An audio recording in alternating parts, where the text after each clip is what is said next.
পুরুষোত্তম মাসের শেষ একাদশী পরমা একাদশী।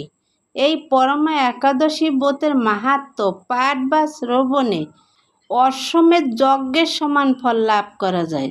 তাই আপনারা ভক্তি সহকারে এই একাদশী ব্রতের মাহাত্ম্য শ্রবণ করুন।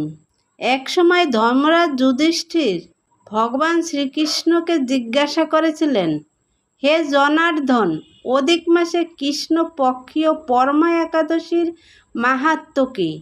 তখন শ্রীকৃষ্ণ বললেন, হে রাজন, এই পরমা একাদশী সকল একাদশীর মধ্যে অত্যন্ত পুণ্যময় ও পাপ হারিণী।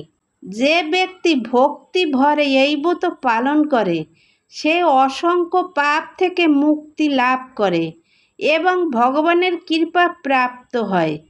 এরপর শ্রীকৃষ্ণ একটি ব্রাহ্মণ দম্পতি সুমেধা ও পবিত্রার কাহিনী বর্ণনা করেন।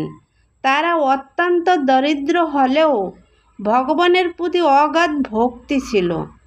একদিন এক মহান ঋষি তাদের গৃহে আগমন করেন এবং পরমা একাদশী ব্রত পালনের উপদেশ দেন। তারা ভক্তিভরে পালন করলে ভগবানের কৃপায় তাদের দারিদ্র্য দূর হয়, সুখ সমৃদ্ধি লাভ করেন এবং পরিশেষে ভগবত ধাম প্রাপ্ত হন।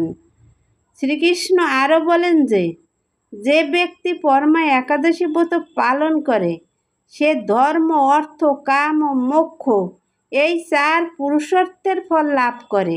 এই ব্রত পালন করলে ভক্তিকে বৃদ্ধি করে এবং জীবনে ভগবানের চরণে আশ্রয় লাভে সহায়তা করে।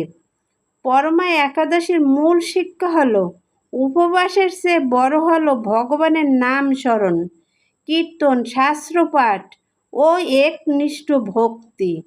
হরে কৃষ্ণ, রাধে রাধে।